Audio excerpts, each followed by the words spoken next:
Hey everyone, Mark from Go Fast Hobbies and Raceway. Today we're going to talk about how to mount rubber tires, process I use, and the tools I use. So let's get started.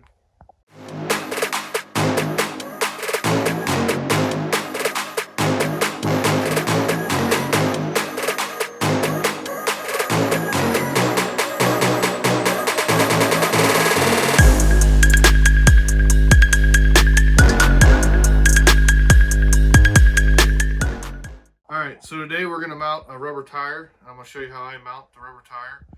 It's fairly easy to do, how I go about the process, the stuff I use, and how I do it. So we'll get started.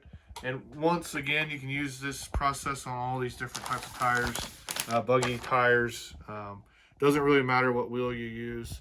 Some of the wheels are stiffer than others. The DE wheels are a little bit softer than the JCOM wheels or the associated wheels. So we'll get started with the wheel. Grab the one here, and we'll grab the tire out. What I like to do is take a little bit of rubbing alcohol, not too much, clean the bead of the tire, just to kind of make sure it's good and clean so the glue adheres really well. Rubbing alcohol dries really quick. Some guys don't do this. I just like to do it just to make sure the rubber's good and clean. And you just want to make sure it's dry before you obviously apply glue. So what I'll do is I'll take one side of the tire. The tire is the same on both sides, has the name and the part number. So I'll take my leather punch and I'll punch 3 holes in the sidewall. Try to get them evenly spread apart.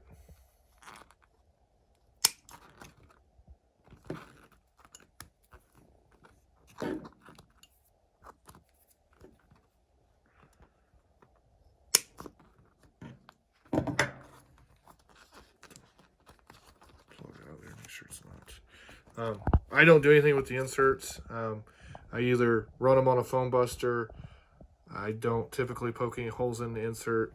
I don't poke any holes in the tread just because I've had rocks and debris get into the tread. That's why I don't do that. I use the sidewall. And then how I mount my tires, I mount all of them. I mount the holes to the inside of the wheel, just like this. Slide the wheel over. Actually, I got to poke holes in the wheel first. I got ahead of myself here.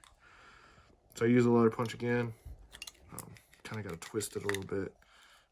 Pokes the hole. See how that one doesn't have a hole poked in it. Poke this one. Get it. Sometimes it won't be difficult. That. And then what I do on the mold seam here, I poke 4 holes in the wheel. Like so.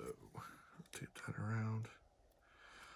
Main reason I do the tire and the wheel is to make sure that it has air. The air gets trapped underneath the side of the insert. It has somewhere to go. Air gets trapped on the top of the insert. The hope is it'll go out the sidewall. Force it out the sidewall. That is the hope.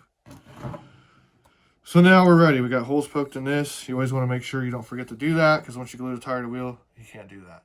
So it's a big thing that you do that. Don't get ahead of yourself. Slide the wheel on.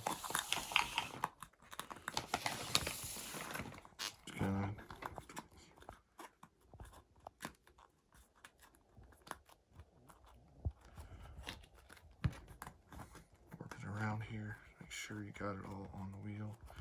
And I kind of roll it on the table a little bit, or roll it in your hands just to make sure it's all set on there. Alright. So again, holes I always check. Make sure you got your holes in your wheel. It's important that you have that so the tire breathes properly once you glue it shut. Then I'll take the glue band, place the J Concepts glue band. These things are awesome. Come in a wide variety of colors. We have them available on the website as well. Put the glue band on here.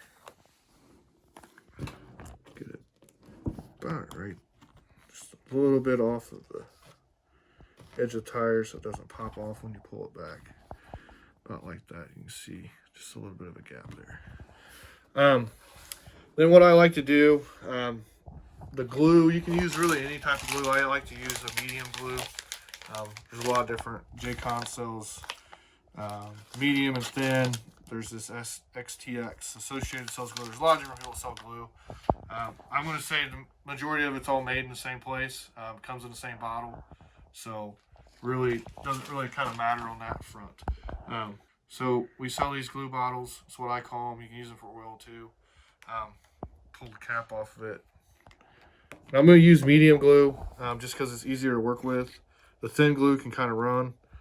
But what I'll do is I'll fill this bottle up. Like if you're gluing a lot of tires up, you can put, fill the bottle up if you're gluing, 10 sets of tires up. But I just put enough in there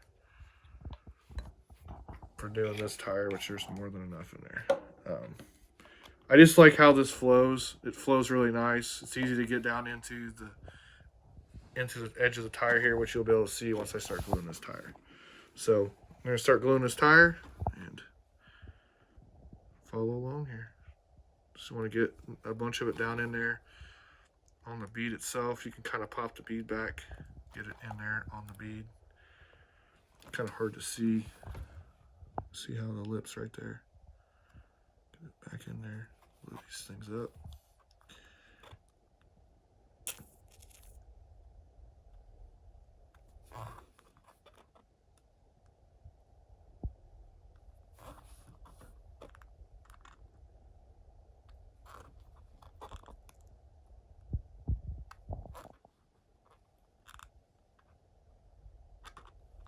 There. And then what I like to do is just take this and kind of smooth it out really nice so it has a nice even bead on it. That's how I do it. I rinse and repeat with all the tires. With this bottle, what I like to do is always use a rag and kind of hold it here, kind of push the air out of it, kind of push the glue out of it, wipe the tip off. You can hear it, maybe as it breathes, and put the cap back on it here. Should be able to reuse it. Sometimes you can't, but that's how I do it. So hopefully this helps you guys out, gives you some helpful tips and tricks on what to do. Like I said, the wheel selection is kind of up to you. Like I said, the tire selection, you can use this on mounting process on any type of tire or wheel. So yeah, hope it helps you guys out. Just want to remind everybody, all these products are available at GoFastHobbies.com. Hopefully everybody has a good day. I will see you at the next Tech Tip Tuesday.